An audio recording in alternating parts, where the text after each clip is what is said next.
5 वर्षांचं एक बाळ वरळी सिलेंडर ब्लास्टमध्ये अनाथ झालेलं आहे.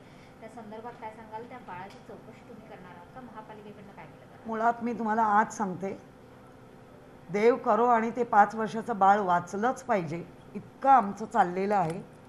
आणि त्या बाळाचे पालक मी स्वतः आणि माझी शिवसेना मिळून आम्ही त्याचं लालन पालन करू. जे होईल तसं जास्तीत जास्त चांगलं आज सांगते, आम्ही ते बाळ स्वतः दत्तक घेऊ. फक्त देवाला प्रार्थना की जे काही आम्ही उपाय करतोय त्याच्यावरती आमचे डॉक्टर जे काही त्याला मेडिसिन देत आहेत त्याला परमेश्वराने सपोर्ट म्हणजे सकारात्मक करून ते बाळ वाचलंच पाहिजे इतक्या पद्धतीने आमच्याकडे काम चाललं आहे. अर्थात आज बाळ ओरली घेत आहे, आज बाळ सगळ्यांना ओळखतं आहे आणि व्यवस्थित आहे. फक्त एक भीती असते, ज्याला ज्यावेळेला भाजलं जातं त्यावेळेला होरपळलंही जातं आणि त्या होरपळण्यामध्ये ज्या आपल्या डीप टिश्यू असतात त्याही थोड्याशा ॲक्टिव्ह होतात किंवा त्या चालत नाही. अर्थातच त्याला ज्या पद्धतीने मेडिसिन त्याच्या वयाच्या ह्यानी तज्ज्ञ डॉक्टर त्याच्यावरती करत आहेत आणि बाळ आमचं ते आता वाचेल आणि ते वाचलं त्याचे पालक हे आम्हीच असणार आहोत हे आज पहिलं सांगते. कारण ह्या संवेदना नुसत्या बोंब मारून मारून करता येत नाहीत आणि करूही नये. संवेदना ह्या हृदयातून कर्मात कामात दिसल्या पाहिजेत, त्या दाखवतोय. ज्या वेळेला बाटला फुटला ज्या कंपनीचं आहे त्या कंपनीशी पण आम्ही आता हे करतोय. रात्री झोपलेले होते, सकाळी लाईट लावता क्षणी त्याचा संपूर्ण स्फोट झाला. त्याच्यामध्ये 2 बाळं, एक लहान बाळ, एक हे 5 वर्षाचं आणि आई वडील हे सगळेच होरपळून निघाले. कळता क्षणी आमचा तिथे असलेला अरविंद भोसले असतील, सुनील शिंदे असतील, ज्याला आम्ही असं लाडानी टोमॅटोवाला म्हणतो असा कार्यकर्ता, ते सगळे कार्यकर्ते तिथे पोचले. पहिलं त्यांनी कर्तव्य आग विचवणं आणि त्यांना बाहेर काढणं म्हणजे स्वतःच्या जीवावर उदार होऊन त्यांनी केलं. लगेच त्यावेळेला कोणालाही काही सुचत नाही. जे वाटलं हॉस्पिटल तिथे नेलं, ते पोद्दारला नेलं. पोद्दारच्या डॉक्टरांच्या लक्षात आलं आणि ती वेळ एक अगदी पहाटेची म्हणता येणार नाही किंवा एकदम रात्री ह्याची नाही, मधली वेळ होती, सकाळचा अर्ली मॉर्निंग म्हणायला हरकत नाही. आणि त्या वेळेत पोद्दारवाल्यांनी पण पोद्दार हॉस्पिटलचं जे सिस्टम त्यांनी सांगितलं इथे होणार नाही.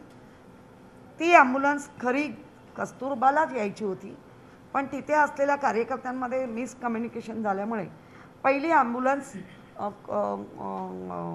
नायरला वळली. मग सगळे त्या तिन्ही ॲम्ब्युलन्स नायरला आणल्या गेल्या. अर्थातच नायरला आणल्या गेल्यानंतर ह्या सगळ्या गोष्टीचा जेव्हा विचारणा केली तेव्हा त्यांना जे काही मेडिसिन आपण लावतो, अर्थात बाळ लावून घेतलं बाळाने, कारण ते लहानच होतं, ते खूप रडत होतं. आईने ती थोडंसं ते ज्याला आपण मलम म्हणतो किंवा सिल्वर सल्फाईड ते लावलं गेलं, टीटी दिली गेली. ते वडील खूपच भाजलेलं असल्यामुळे त्यांच्या अंगामध्ये खूप दुखत असेल किंवा भाजलेला ते खूप, त्यामुळे त्यांचा जो व्हिडिओ आणि त्याबरोबर रिलॅक्स झालेले डॉक्टर, हा दोन्ही गोष्टी बघता तिडीक जाईल, कोणालाही राग येईल इतका असंवेदनशीलपणा तिथे दिसत होतं. म्हणूनच त्या डॉक्टरांना आपण त्वरित त्या सिस्टरला निलंबित केलं आहे. आपल्याला कायद्याच्या चौकटीत राहूनच या गोष्टी कराव्या लागतात, कारण निलंबित करून त्यांची असलेले आतले CC फुटेज, त्यानंतर असलेलं जे काही त्याला बाधित जेवढे असतील चुकीचं त्या सगळ्यांवर कारवाई होणार. त्यानंतर वडिलांना हलवणं सोपं नव्हतं, कारण तेव्हाच ते 2 तासांनंतर क्रिटिकल कंडिशन होती, म्हणून त्यांना कस्तुरबा नायरलाच ठेवला. आई आणि मुलगी हिला आणलं गेलं.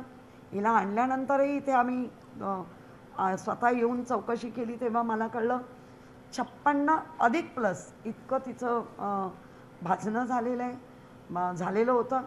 आणि त्या परिस्थितीत एवढ्या मोठ्या पर्सेंटेजनी जर भाजलेलं असेल तर ते डॉक्टर शेवटी डॉक्टरांची शिकस्त ही होणारच, करतातच आहेत, पण आईला वाचवण्यामध्ये पण अपयश आलं. आणि आज आईचं हे झालेलं आहे. आणि हे बाळ दुसरं तिची मावशी आणि त्यांच्याशी पण मी बोलते, त्यांचं ह्या बाळाचं आत्ता तरी स्टेबल कंडिशन म्हणायला हरकत नाही. त्याला दिले जाणारी मेडिसिन ती सगळी योग्य आहेत आणि त्याचं आत्ता तो ओरली घेतो आहे, ओरली मावशीशी वगैरे बोलतो आहे. त्यामुळे मला वाटतं आपण याच्याकडे बघताना अशाच पद्धतीने आम्ही बघतो आहे की जास्तीत जास्त ह्या फॅमिलीला वाचवण्यासाठी काय करता येईल. आता राहिलं एक बाळ. माझी तर अगदी दररोज तीच प्रार्थना आहे की ते बाळ वाचावं आणि त्या बाळाची पूर्ण जबाबदारी आम्ही स्वतः सर्व म्हणजे शिवसेना पक्ष म्हणून, किशोरी पेडणेकर नव्हे किंवा सुनील शिंदे नाही, पक्ष म्हणून आई बाप त्याच्या आम्ही व्हायला तयार आहोत आणि तयार नाही आम्ही ते घेणारच. आम्ही संवेदन आहोत. पण काही गोष्टी ज्या पद्धतीने ज्या बाटल्याचा भडका उडाला, वारंवार आपण आता केंद्र राज्य यांना सांगतो आहे की प्रत्येकाच्या घरामध्ये आता हा बाटला संपला पाहिजे, कारण बाटल्यामुळे खूप मोठे हादसे घडत आहेत. आणि प्रत्येकाला एक तो महानगर गॅस म्हणतो, खरं महानगर ही कंपनी आहे, पण आपण तो गॅस जो पाईपनी येतो त्या पाईपनी आलेला गॅस हा जरी लिकेज झाला तरी तो हवेत विरतो आणि बाटलाचा गॅस हा जमिनीवर वजन असल्यामुळे राहतो आणि नुसतं एक इलेक्ट्रिकचं बटन दाबल्यामुळे एवढा मोठा तो आगीचा लोळ उडाला आहे. त्यामुळे खूपच संवेदनशील गोष्ट आहे. याच्यावरती केंद्र आणि राज्यांनी ह्या गोष्टीकडे लक्ष दिलं पाहिजे की जे काही गॅस कंपन्या आहेत, बाटला विटला हे सगळं आता हळूहळू सगळीकडनं बंद झालं पाहिजे आणि पाईप गॅस ज्याच्यामध्ये धोका कमी पण सुविधा चांगली अशा गोष्टीकडेही लक्ष दिलं पाहिजे. राजकारण मात्र रंगताना दिसून येते. ज्या प्रकारे भाजप आमदार आशिष शेलार यांनी देखील तुमच्या बाबतीत एखादं विधान केलेलं आहे, त्याची महिला आयोगाने गंभीर दखल घेतली आहे. काय सांगाल? नाही, आशिष शेलार हे फारच उद्विग्न झालेले आहेत, भ्रमिष्ट झालेले आहेत. त्यांना त्यांच्या पक्षामध्ये पाहिजे तसा मान सन्मान मिळत नसावा आणि नुसतं आमदार होऊन करू काय, कारण ज्यांनी मंत्री महोदयाची फळं चाकलेली आहेत त्याला जो त्रास होतो आहे तो त्रास त्यांच्या शब्दातून म्हणजे त्यांच्या हे लक्षात येत नाही आहे की आपण कोणाबद्दल बोलते. मी किशोरी पेडणेकर सोडून द्या, पण एका महिलेबद्दल ज्यावेळेला निजल्या का आणि वर परत एवढं म्हणतात की मी हे परत बोलतोय, याचा अर्थ ह्यांचं फारच धारिष्ट वाढत चाललं आहे. समस्त महिलांचा अपमान करायचा आणि सुपाऱ्या घेतलेल्या आहेत आणि भ्रमिष्ट अवस्थेमध्ये ते बोलता आहेत. ज्या महानगरपालिकेचा आढावा होता त्यातला एका पण म्हणजे अगदी त्यांचा जो पक्षाचा प्रमुख असतो सभागृहात तिथे 2-2 दिसतात, तिथेही ते तय नाही करू शकत आहे कोणी एक. इतक्या भ्रमिष्ट अवस्थेमध्ये आता भारतीय जनता पार्टी चालली आहे. मी स्वतः पत्र ऑलरेडी लिहिलेलं आहे. आज 3:30 वाजता समस्त महिला आघाडीने आमच्या CPची वेळ घेतलेली आहे. मीही जाणार आहे आणि अशा भ्रमिष्ट आणि डोक्यावर पडलेल्या लोकांबद्दल काय बोलावं. कारण निजला हा जो शब्द असेल तर कोविड वेळेमध्ये हे कुठल्या निजलेल्याला अंगाई गात होते हे पण प्रश्न आहे. त्यामुळे मला काय म्हणतात किंवा समस्त महिला आघाडीचं जेव्हा ते अपमान करतात, महिला वर्गाचा अपमान करतात, तर हे विसरले कुठल्या तरी एका महिलेच्या पोटी जन्म घेतला आहे, कुठल्या तरी एका महिलेबरोबर तुम्ही बहिणीचं नातं केलं आहे, कुठल्या तरी एका महिलेबरोबर तुम्ही संसार थाटला आहे, हा त्यांचाही अपमान आहे. इतकं भ्रमिष्ट होऊ नका. लोक सगळं ओळखत आहेत आणि लोक तुम्हाला जेव्हा कधी बसवायचे तेव्हा बसवतील. आत्तापासून एवढं काय छाती पिटताय. एक मिनिट त्याच्यामध्ये हे एक दुसरंही उदाहरण देईन. ज्या उत्तर प्रदेशमध्ये गोरखपूरमध्ये बाबा राघवदास मेडिकल कॉलेजमध्ये ज्या वेळेला 60 मुलं ही बिना ऑक्सिजननी गेली तेव्हा ह्यांच्या संवेदना गेल्या होत्या कुठे? ते देशातच आहे ना. महाराष्ट्राची सत्ता नाही म्हणून एवढा पाखड करायची, आणि ज्या उत्तर प्रदेशमध्ये गोरखपूरमध्ये बिना ऑक्सिजनची लहान लहान मुलं गेली तेव्हा तुमच्या संवेदना कुठे गेल्या होत्या? त्यामुळे मला असं वाटतं यांच्या राजकारणाला फारसं आम्ही महत्त्व देत नाही. त्यांचा विरोधी पक्ष आहे त्यामुळे ते विरोधच करत राहणार. मगाशी सुद्धा एका चॅनलवरनं जेव्हा फोन आला म्हणे आय व्ही लावायचं, त्यांना हे नाही कळत त्यावेळेला एवढ्या मोठ्या प्रमाणात जेव्हा एखादे रुग्ण नागरिक भाजतो, एक तर दोन गोष्टी, ते शॉकमध्ये असतात, दुसरी गोष्ट पटकन कुठलीही वेन मिळत नाही, एक तर सेंट्रल वेन किंवा वेनिसेक्शन, ह्या दोन गोष्टी महत्त्वाच्या असतात आणि त्या अशा ऑन द टेबलवर होत नाही. त्याला मायनर ओटीमध्ये घेऊन या सगळ्या प्रोसेस आहेत किंवा नीट, आणि ते सगळे डॉक्टर येईपर्यंतचा जो विलंब झाला त्याच कारणासाठी आपण त्या डॉक्टरांना सस्पेंड केलं आहे. म्हणजे कुठेही असंवेदनशीलपणा आम्ही दाखवली नाही त्या पेशंटना. जेव्हा हॉस्पिटलमधनं तेव्हा माझा शिवसेनेचा MLA आमदार सुनील शिंदे, स्वतः नगरसेवक अरविंद भोसले, स्वतः तिथले सगळे हे तिथे उपस्थित होते. आणि ते कळताक्षणी आम्ही पोद्दारला गेल्यावर कळलं कस्तुरबाला आणलंय, कस्तुरबाला विचारलं फोन करून तर ते बोलले इथे आलेच नाहीत, आणि तेवढा कालावधी नक्की गेला. पण हे शब्द महिलांबाबत वापरणं, प्रथम नागरिकांबद्दल वापरणं, हा अधिकार त्यांना दिला कोणी? याचा अर्थ हे डोक्यावर पडलेत, हे भ्रमिष्ट झालेत, सत्ता मिळवण्यासाठी काही शब्द प्रयोग करतील. मॅडम, नितेश राणे यांनी सुद्धा एक ट्विट केलं आहे. या संपूर्ण प्रकरणात आतापर्यंत 3घांचा मृत्यू झालेला आहे. ही सगळी जबाबदारी जी आहे आमदार वळीतले आदित्य ठाकरे यांची आहे, त्यांनी राजीनामा दिला पाहिजे असंही ते म्हणतात. तुम्ही नितेश राणेंना एवढं सिरियस घेत आहे? ज्या वेळेला पक्ष सोडून गेले काँग्रेसमध्ये तेव्हा BJPवर तुटून पडत होते, BJPत आल्यानंतर काँग्रेसवर, त्यामुळे ह्यानं काय एवढं सिरियस घेत आहे? त्यांनी काय म्हणा हा त्यांचा प्रश्न आहे, आणि त्यांनी म्हणत राहावं.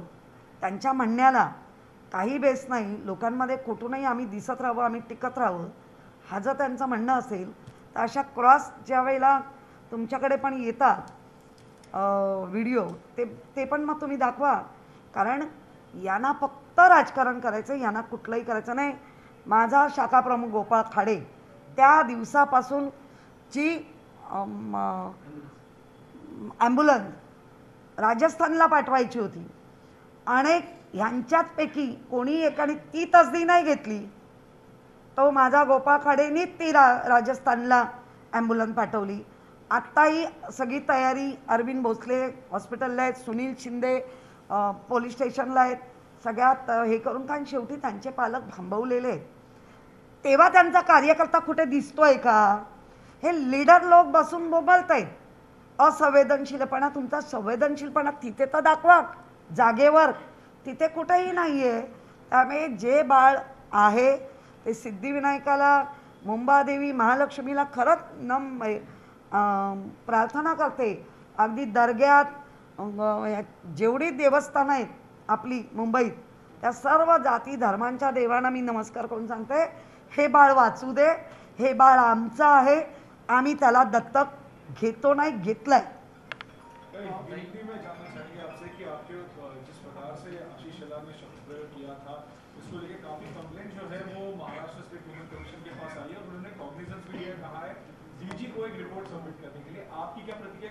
नहीं, मेरी प्रतिक्रिया यही रहेगी. उन्होंने मेरे बारे में ही कहा है, एक बार नहीं 2 बार उन्होंने कहा है की महापौर किधर झोप निजल्या होत्या का? नाही, मी असं नाही, निजल्या होत्या का असं म्हणतोय. याचा अर्थ, इसका मतलब है समस्त महिलाओं वर्ग का वो अपमान कर रहे हैं, वो बहुत ही भ्रमिष्ट हो गए हैं. जो सत्ते में उनको मंत्री महोदय का जो आदत हो गई है, वो भी आज भी वही सोच रहे हैं. जिसको सिर पे गिरा ऐसा आशीष शेलार, मैं तो कहेगी अभी, क्योंकि इनका कुछ अभी जो एक संस्कार बोलते हैं, कितनी भी बैड कंडीशन होने दो, लेकिन संस्कार नहीं छूटने चाहिए. अभी उनके पक्ष में उसकी इज्जत कोई रखते नहीं है. जब भी उन्होंने यह परिषद ली तभी उनका सभागृह में दो नेता है, एक प्रभाकर शिंदे और एक मुझे तो उसका नाम भी नहीं मालूम, पता भी नहीं, उनको बोलने को नहीं दिया। उनको आदत ही नहीं है खुद आगे जाके खाली सर फिरा हुआ आदमी जैसा बात करना।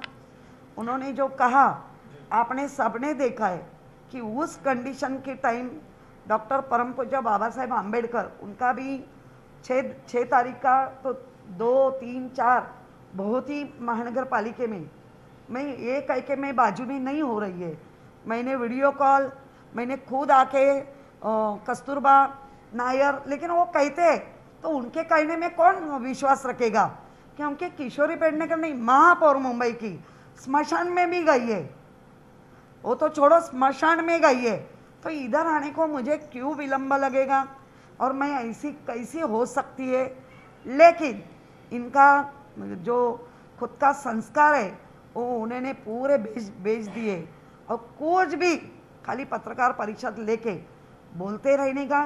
मुझे एक सवाल है, गोरखपुर में जो उत्तर प्रदेश जो भारत देश में ही है ना, वही मुख्यमंत्री है ना, बहुत ही डंका पिटने वाला मुख्यमंत्री, तो 60 बच्चे जब भी बिना ऑक्सीजन के मर गए तभी ये किधर थे, तभी इनकी संवेदना किधर थी, देश में ही है ना। लेकिन नहीं, बस महाराष्ट्र राज्य में उनकी सत्ता नहीं है, उनको बहुत ही तकलीफ हो रही है, इसलिए किसके ऊपर हम क्या कहते इसका उनको कुछ रहा नहीं है, सर पे गिरे हैं और भ्रमिष्ट हो गए और ऐसी बात करते रहते हैं। जिस दिन ये हादसा हुआ मुझे पता है, जो वीडियो आने के बाद वो तो कंप्लीट कर दिया, लेकिन उसके बाद की प्रोसेस से उनको मालूम नहीं है। जो लोग बर्न होते हैं, एक तो शॉक में होते हैं और उनकी वेन जो आईवी देना है वो नहीं मिलती है, उसके लिए एक तो सेंट्रल लाइन या वेनिसेक्शन ये करना पड़ता है, उसके लिए एक प्रोसेस होती है, वो प्रोसेस के बारे में इनको पता नहीं है।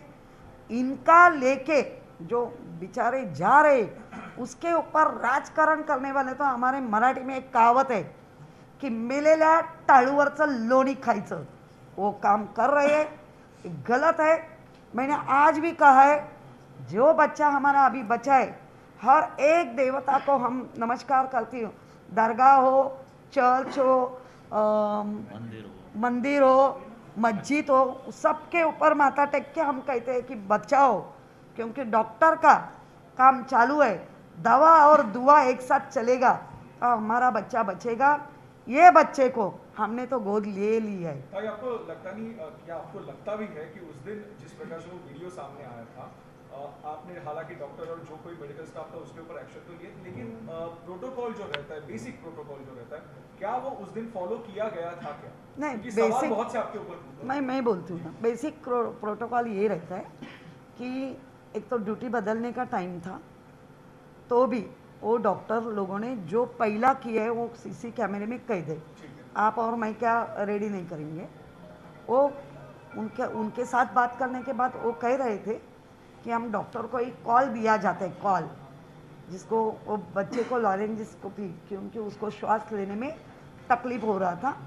और जैसा मैंने पहला कहा कि वेनिसेक्शन या सेंट्रल लाइन करना पड़ता है, इसके लिए वो तज्ञ जो डॉक्टर सर्जन वो रहते उनको बुलाया जा रहा था।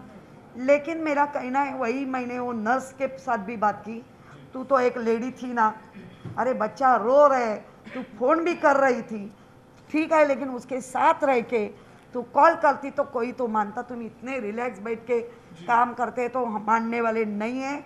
आपने बहुत ही अक्षम गुनाह किया है, इसीलिए आपको निलंबित किया जाता है। अभी अपना देश एक कानून मानने वाला देश है, कानून भी होता है, और जो हमारी गाइडलाइन है जो हॉस्पिटल में, वही गाइडलाइन से चलेंगे। तुरंत अपना तो भारत देश छोड़ के दूसरे देश जैसा अपना नहीं है, गुनाह है या नहीं है दे दो उनको, अपने देश में नहीं होता है, तो हम वही पे चल रहे। अभी भी मैंने जानकारी ली, गोरखपुर में 60 बच्चे जाने के बाद जो डॉक्टर को निलंबित किया गया है वो ड्यूटी पे चढ़ गए। क्यों? अभी ऐसा क्यों हो रहा है? तो महाराष्ट्र में सत्ता गई, इसके लिए सिर पे गिरे हुए जैसे बात करना मुझे लगता है गलत है। जो घटना घटी है वो बहुत ही गंभीर है, असंवेदनशील घटना है, संवेदन होना चाहिए। हमारे सब डॉक्टर ने जो संवेदन, अभी भी जो बच्चा है उसके पास उसकी 2 मासी है, उनके साथ भी मैं बात कर रही है। उस दिन भी जो घटना घटी, मुझे लगता है बार बार जाके उनको देखना ज़रूरी नहीं है, क्योंकि इन्फेक्शन ऑलरेडी उनके शरीर में होता है और हम बाहर जाके और इन्फेक्शन देंगे तो अच्छी बात नहीं है। इसीलिए ये प्रोटोकॉल है कि इधर आके जो डीन है, जो उसके ऊपर मेडिसिन कर रहे हैं, उनकी फाइल देखना, उनके पेपर देखना और कैसे चल रहे हैं, ये करना तो मैं डे टू डे ये कर रही है। आज भी मैंने उनको भी पूछा है कि WBC क्या है, क्योंकि आस्ते आस्ते वो काउंट कम हो जा सकते हैं। उसके लिए हमारी क्या तैयारी है, ये मेडिकल परिभाषा है। अभी मेडिकल परिभाषा समझ के लेना चाहिए। गुस्सा आने वाली बात है जो बाटले का गैस का, इसके बारे में तो हमने कितना बार केंद्र में, राज्य में सबको कह रही है। नेचुरल गैस जिसका पाइप से दिया जाता है, पाइप नेचुरल गैस, वो ऊपर लीकेज भी हुआ तो हल्का रहता है, वो ब्लास्ट नहीं होता है। ये बाटला जो रहता है वो जमीन पे रहता है। और एक बार उन्होंने खाली लाइट का बटन दबाया, सब नींद में थे, किसी को पता ही नहीं क्या हो रहा है, आजू बाजू में भी पता नहीं। और उस दिन दरवाज़ा बंद था। इतना गड़बड़ गोंधल होने के बाद हमारे शिवसैनी, हमारा सुनील शिंदे, हमारा अरविंद भोसले, जिसको हम टमाटो वाला कहते, मुझे नाम नहीं पता है, लेकिन वो खुद उनका थोड़ा थोड़ा सुपरफिशियल हाथ भी हो गए, तो भी उन्होंने संवेदना दिखाई।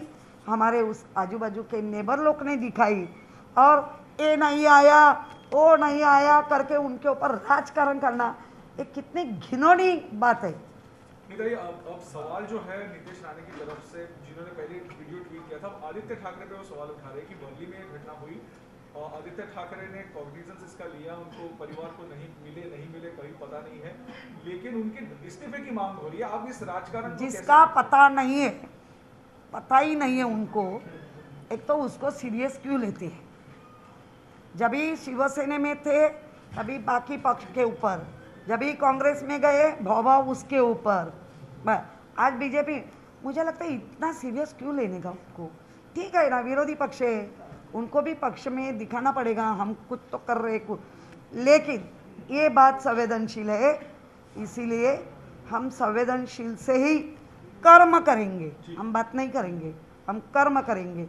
अभी उनको एम्बुलेंस चाहिए, लास्ट एम्बुलेंस, लास्ट डेट हुई तो हमारा गोपाल खाड़े की एम्बुलेंस गई, आज भी उसकी एक भी कार्यकर्ता कोई भी उधर नहीं है।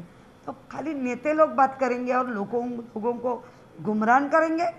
और हमारा महानगर पालिका के हॉस्पिटल्स इतने अच्छी दे रहे, मैं नहीं कहते कि पूरा 100% सबका बराबर है, लेकिन बाकी हॉस्पिटल के देखे तो हमारा महानगर पालिका में जो मेडिसिन या ऑपरेशंस या इतने बढ़िया होते हैं। और ये मुंबई के लिए नहीं होते, पूरे देश से आते, पूरे देश से लोग आते, उनकी सेवा की जाती है। इसीलिए ना उनको क्या बात करते हैं वो छोड़ दो, हम क्या करना चाहते हैं, हम क्या कर रहे हैं उसके ऊपर ध्यान देना चाहिए। ओमिक्रॉन को लेकर एक सवाल आपसे पूछना चाहूंगा। नंबर जो है धीरे धीरे बढ़ रहे हैं, हालांकि इसका स्प्रेड ज्यादा है, हर कोई कह रहा है कि उसके बारे में स्टडीज कम है।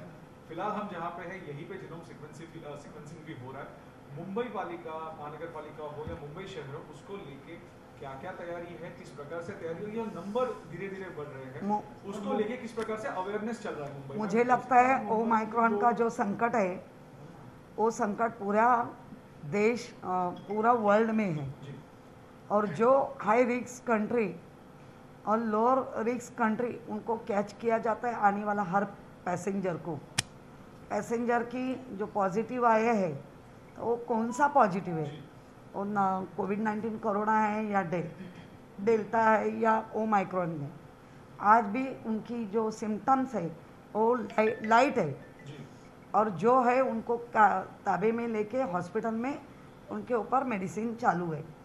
जिनका कांटेक्ट 15 दिन में किससे साथ आया है, वो कौन कौन है, उसकी भी जंत्री बनाई जा रही है। और हमारी जो यंत्रणा है, जंबो कोविड सेंटर हो, हमारे पेरिफेरल आणि माइनर हॉस्पिटल, वो सब हमारे रेडी है। हमारे डॉक्टर्स, हमारे सिस्टर, हमारे बाकी लोग, सब हमारी तैयारी है।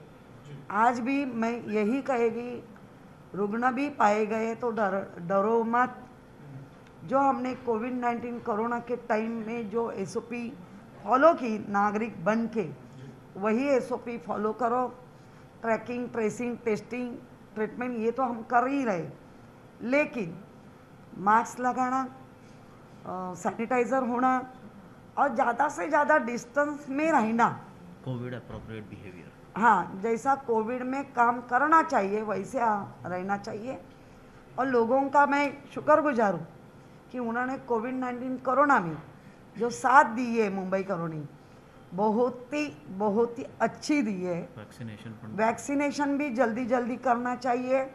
जो बच्चे कुचे लोग हैं उनको ये समझना चाहिए कि वैक्सीन थोड़ा तो अपना कवच कुंडल है। जिनका अशिक्षित है, शिक्षित होके भी लेना नहीं चाहते हैं, किस धार्मिक कारण से नहीं लेना है, ऐसे जो लोग हैं 4-5-10% वाले, उन्होंने लेना चाहिए, क्योंकि वो खुद को प्रॉब्लम ले रहे और फैमिली को प्रॉब्लम ला रहे।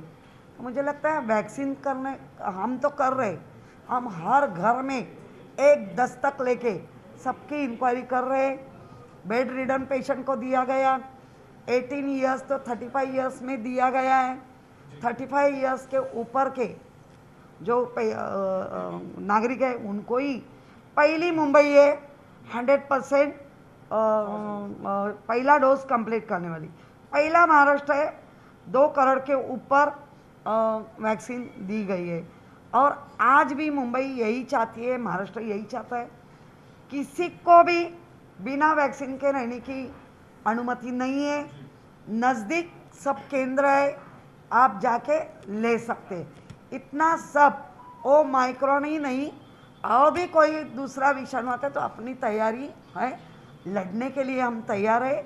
लेकिन लड़ने का जो प्रमुख घटक है हमारा नागरिक, उनको बचाना यह हमारा पहला कर्तव्य है और हम ये कर रहे हैं। मैम, गवर्नमेंट ऑफ इंडिया से क्या रिस्पॉन्स है? आपने बोला था कि वो जो 84 डेज का टाइम पीरियड है आपको कम, अभी तक मुझे पता नहीं है। गवर्नमेंट को राजेश टोपे सर, मुख्यमंत्री सबने एक पर्ची लिखी है कि इसका पीरियड थोड़ा सा कम करो, लेकिन वो जो टास्क फोर्स है, WHO है, ICMR है, ऐसे तज्ञ लोग के कहने के बाद ही होगा। पंतप्रधान भी ये ओमाइक्रॉन के बारे में बहुत ही सीरियस है।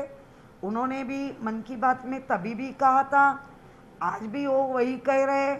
हर एक नागरिकों ने अपनी अपनी खबरदारी खुद ले लो, मास्क लगा के।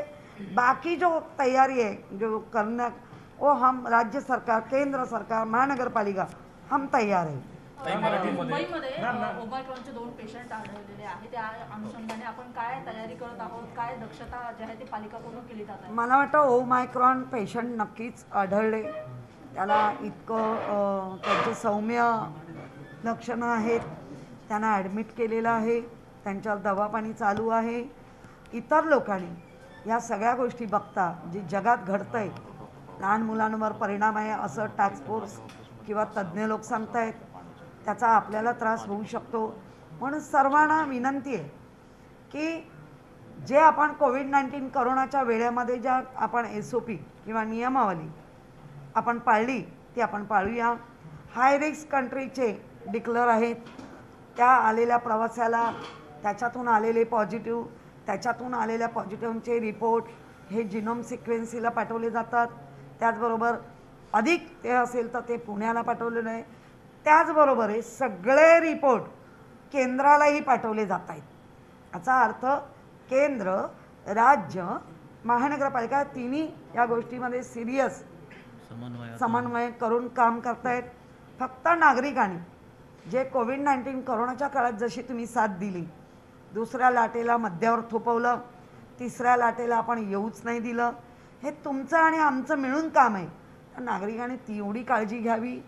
कायम बाहेर आल्यानंतर तोंडावर मास्क हा असलाच पाहिजे. रुमाल वगैरे लावून तुम्ही स्वतःची दुसऱ्यांची फसवणूक करू शकता, आपण स्वतःची नाही करू शकत. त्यामुळे रुमाल वगैरे लावू नका. जास्तीत जास्त डबल मास्क असला तर जास्त बेटर आहे. भले तो कपड्याचा असू दे, पण मास्क हा चेहऱ्यावर मुखपट्टी चेहऱ्यावर पाहिजे. आणि जेणेकरून कोविड-19 करोनाच्या वेळेला जी आपण SOP पाळली तंतोतन तेवढी जरी आपण पाळली, राहिलेले वॅक्सिन विना राहिलेल्या लोकांनी वॅक्सिन घ्यावं. मला माहिती आहे ही 5 लोक वॅक्सिनची राहिले तर मी महानगरपालिकेला कळवावं, ही माझी पण जिम्मेदारी आहे. कारण ह्यांनी वॅक्सिन नाही घेतलं तर आमच्या मुलाबाळांना, ज्यांनी वॅक्सिन मुलाबाळांनी नाही घेतले त्यांना त्रास होऊ शकतो. म्हणून एक नागरिक म्हणून माझ्या आजूबाजूला कोण येतं आहे या 15 दिवसात बाहेरून किंवा वॅक्सिन नाही घेतले, एवढी जरी माहिती महानगरपालिकेला किंवा पोलिसांना कळवलं तर आपण जास्तीत जास्त त्यांना समजावण्याचा प्रयत्न करू. नाहीतर पॅन्डेमिक ॲक्ट आहेच. मुंबईमध्ये काही निर्बंध घालण्याचा पालिकेचा विचार आहे का? निर्बंध घालण्याचं नाही, घातले ऑलरेडी घातले. नवीन नाही, मी तुम्हाला परत तेच म्हणजे कोविड-19 करोनाचे जे नियम आहेत ते घातलेत. काही ठिकाणी लोक असं सांगतायत लॉकडाऊन होईल हे वगैरे. सध्या ते कसलाही तो विचार नाही. कारण मुंबईकर हे सजग आणि सावधान आहेत, ते स्वतःला सावरतात. हा आपल्याला अनेकदा दिसलं आहे. त्यामुळे आत्ता आपण एवढं जरी काम केलं, स्वतः मुखपट्टी लावणं, त्याचबरोबर सॅनिटायझर होणं, त्याचबरोबर माझ्या आजूबाजूला कोणी वॅक्सिन घेतली नाही तेवढी माहिती देणं, नवीन कोण आलं असेल माहिती देत राहा. खरंच त्याच्यातनं काही निष्पन्न नाही निघाल तर चांगलं आहे, पण आपण सजग असणं जास्त गरजेचं आहे. मैम मेरा एक सवाल होगा कोरोना को लेकर. नंबर बढ़ते जा रहे हैं, मुंबई में 2 केस आ चुके हैं. ऐसे में अभी तक जो शादियां ऑर्गेनाइज हुई हैं, जो पब्लिक रैलीज ऑर्गेनाइज हो रहे हैं, जो मास गैदरिंग हो रही है, उसे लेकर अभी तक सरकार की तरफ से कोई गाइडलाइन नहीं आई है. तो मैम पहला सवाल होगा कि ये गाइडलाइन कब तक आ सकती है, और दूसरा होगा कि ये गाइडलाइन आने में इतनी देरी क्यों हुई? नहीं, मुझे लगता है गाइडलाइन में देरी नहीं है. शादियाँ में छोटा हॉल है तो 50 लोग के ऊपर या जो है वो नहीं होना चाहिए. लेकिन गवर्नमेंट सब कह रहे हैं, मैं कितना यूज़ कर रही है, मेरे शादी में कितने लोग हैं, या हर एक ने खुद ने देखना चाहिए. क्योंकि उसमें एक भी बाधित होता है, एक तो भी उसका जो फैमिली है उद्ध्वस्त हो सकती है. इसलिए हर एक लोगों ने खुद की जिम्मेदारी बन के, एक नागरिक बन के ले लो. बाकी जिम्मेदारी तो हमने ले ली है. हॉस्पिटल रेडी रखे, ऑक्सीजन हमारा है. जो कोविड-19 कोरोना डेल्टा अभी ओमाइक्रॉन के लिए जो रुग्ण मिले हैं उनके ऊपर मेडिसिन की ये चाहिए. नए गाइडलाइन उम्मीद कर सकते हैं या कब तक कर सकते हैं नए गाइडलाइंस की उम्मीद? नहीं, नई गाइडलाइन तो वो देते हैं ना केंद्र राज्य, वेट करते हैं. मॅडम एक शेवटचा प्रश्न की ज्या प्रकारे गेल्या काही दिवसापासून भाजपकडून मुंबई महापालिकेतले जे वेगवेगळे प्रकल्प झालेले आहेत यावरती घोटाळा झाला असा आरोप पत्रकार परिषद घेऊन केले जात आहे. आज सुद्धा आशिष शेलारांची सध्या पत्रकार परिषद सुरू आहे. त्यांनी असं म्हटलं आहे की हजारो कोटींचा घोटाळा जो आहे तो मुंबई महापालिकेने कोस्टल रोडमध्ये केलेला आहे. त्या सत्ताधारी शिवसेनेचा हा महत्त्वपूर्ण प्रकल्प आहे. मला एक कळत ना, आपण संवेदनशील गोष्टीवर आता बोलायला बसलो आणि सारखे पत्रकार परिषद ते घेत राहतील आणि आम्हाला त्या पत्रकार परिषदेच्या काही चुकीच्या वयानी अडकवण्याचा प्रयत्न करत असतील. अडकवणं म्हणजे काम थांबवणं, तर तसं होणार नाही. तुम्हाला हा आपला भारत देश आहे, हा हिंदुस्थान आहे, हा संविधान मानणारा देश आहे, हा कायदे कानून मानणारा देश आहे. तुम्हाला वाटतंय चुकीचं घडलं आहे, घेऊन या, सिद्ध करा, आणि जे कोणी असतील त्यांना शिक्षा. पण नुसतं भा करून पत्रकार परिषद घेत राहायच्या आणि सगळ्यांना त्याच्यामध्ये एक केंद्रबिंदू करून अडकवून टाकायचं, मला वाटतं तुम्ही पण खूप सिरियस घेताय. मराठ्यांची तळपती तलवार म्हणजे